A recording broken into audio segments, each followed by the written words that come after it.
Have you ever stared at your game library, paralyzed by choice and time? There's a moment, a quiet one, where the hype fades, the open world looms, and you ask yourself, do I really want to start this?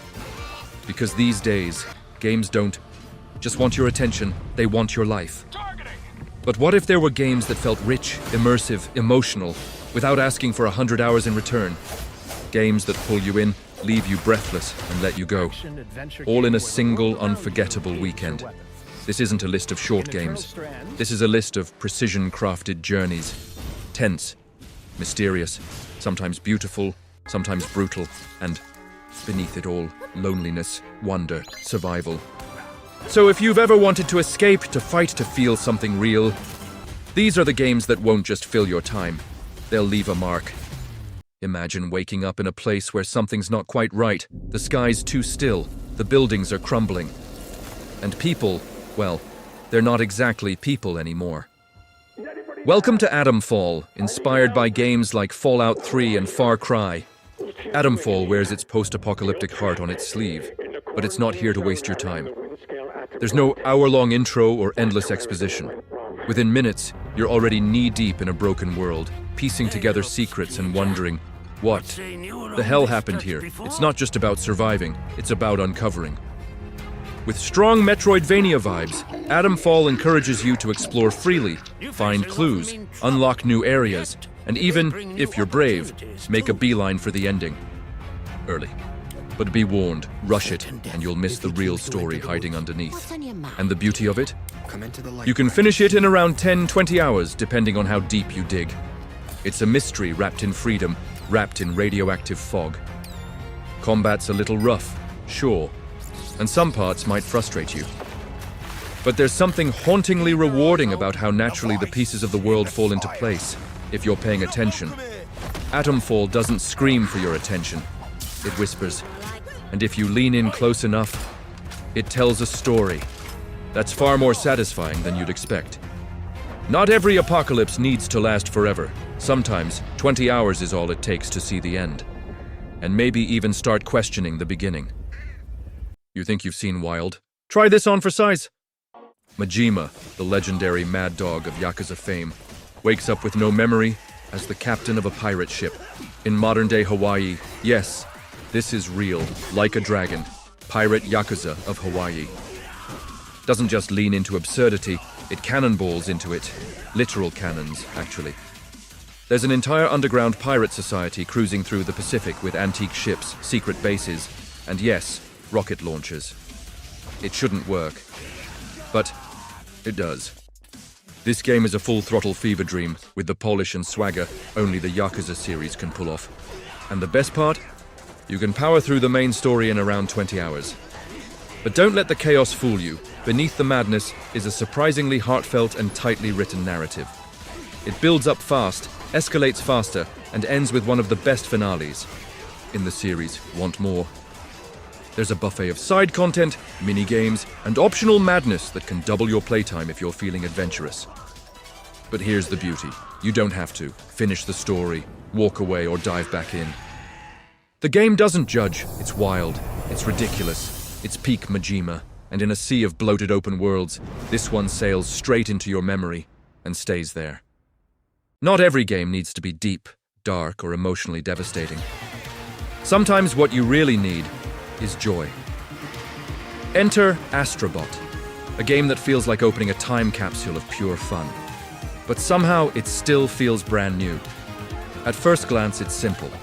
Bright colors, smooth controls, tight platforming. But don't let that fool you. This is one of the most finely tuned experiences in years. Every level is crafted with surgical precision, every challenge feels fair, and the sense of momentum, unstoppable. You can finish the main story in around 10 hours. But if you're the kind of player who wants to find everything, reaching 100% will take closer to 20.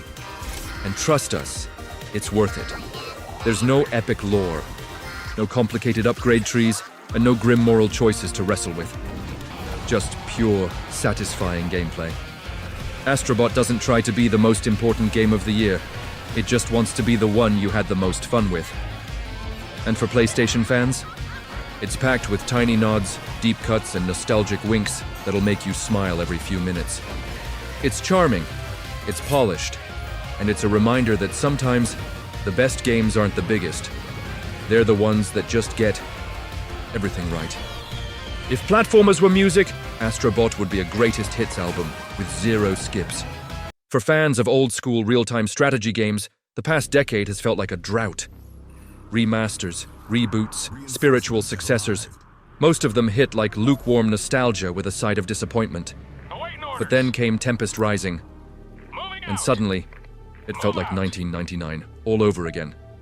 This is Command & Conquer's spiritual twin, reborn in Unreal Engine 5, and polished just enough to make it feel fresh, without sanding off the rough charm. You've got 2 full campaigns, each about 10 hours. Long the pacing, tight the missions. Varied, intense, and surprisingly strategic. Whether you're defending choke points, racing against time, or managing resources under pressure, Tempest Rising never lets you go on autopilot. It demands attention, but it never overwhelms. Your mission briefings are wonderfully cheesy in the best way. No overacted B-movie nonsense. Just stylized 3D characters giving you just enough context to feel the stakes. And those classic RTS systems? They're not just intact, they're enhanced. Unlockable doctrines, bonus objectives, army customization. It's everything you loved, dialed up. It doesn't try to reinvent the genre. It just reminds you why you fell in love with it in the first place. So if you've been waiting for an RTS that actually respects your time, your nostalgia, and your brain, Tempest Rising is the revival you didn't dare hope for, but absolutely deserve. In a world where every new Soulslike promises brutal difficulty and unforgiving bosses, AI Limit takes a different path. It doesn't want to break you, it just wants you to bleed a little. While its more famous cousin, Berserker Kazan, soaked up all the spotlight, AI Limit quietly built something strange, thoughtful, and kind of beautiful. You can finish it in under 20 hours, maybe 25 if you're a completionist. But this isn't about clocking time, it's about getting lost. In decaying cities, in cryptic architecture, in a world that feels like Nier Automata had a dream and forgot to wake up.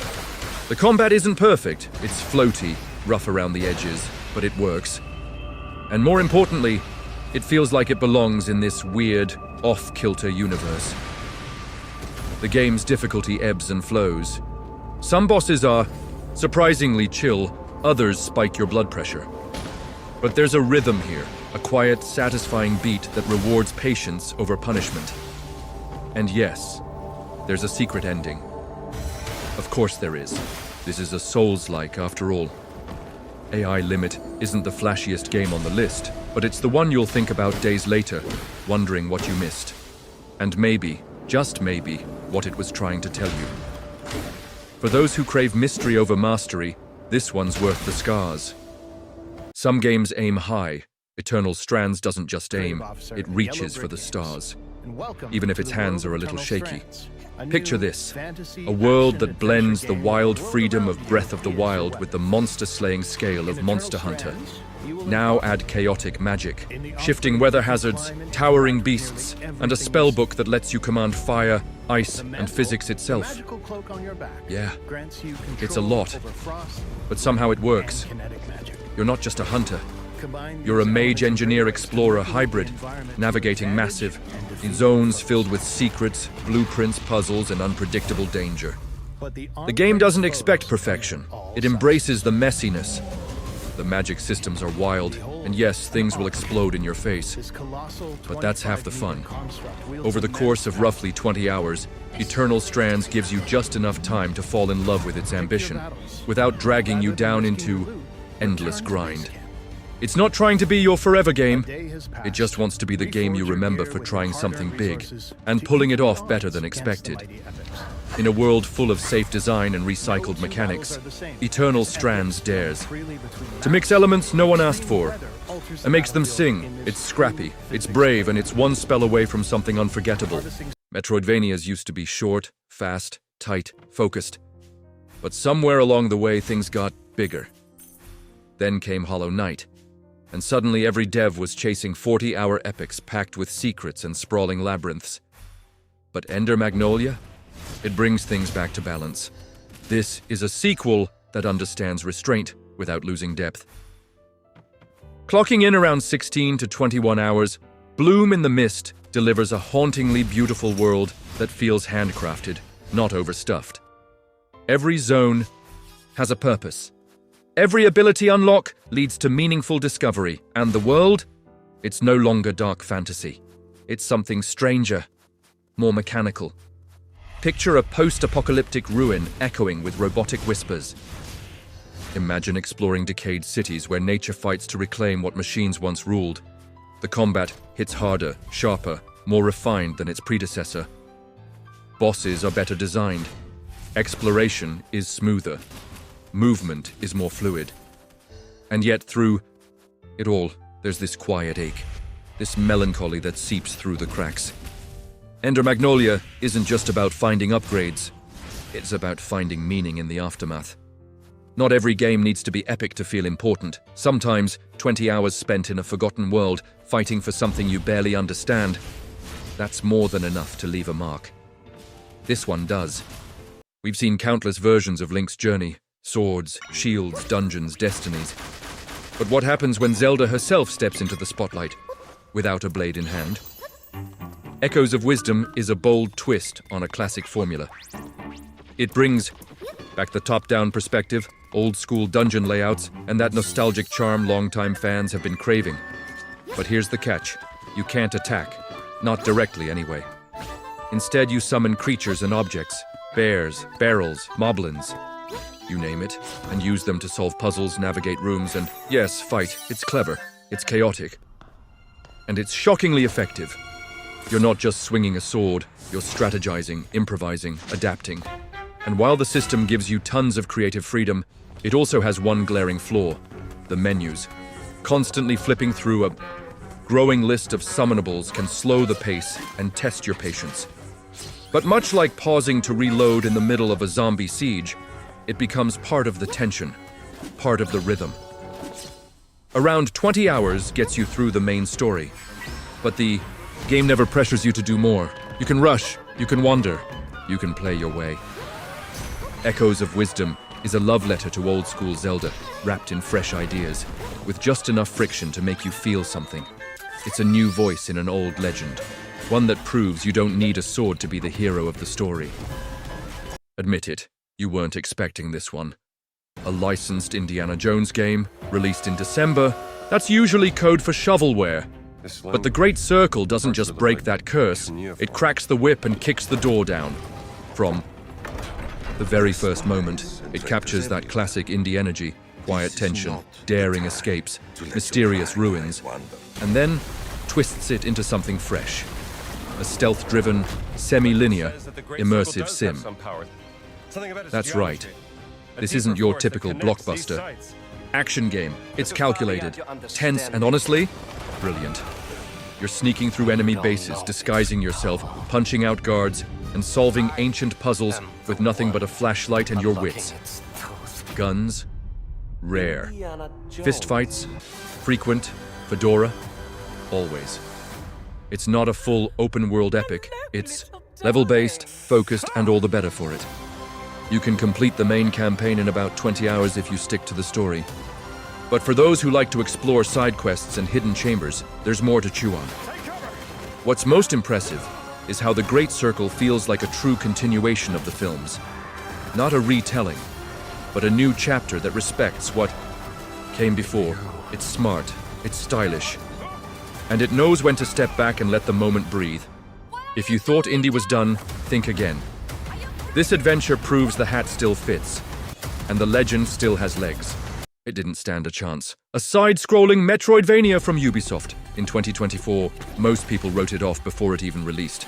But Prince of Persia, the Lost Crown, didn't just survive. It thrived. This is a game that remembers where it came from, but dares to become something else entirely. Gone is the brooding tone of past entries. What you get here is momentum.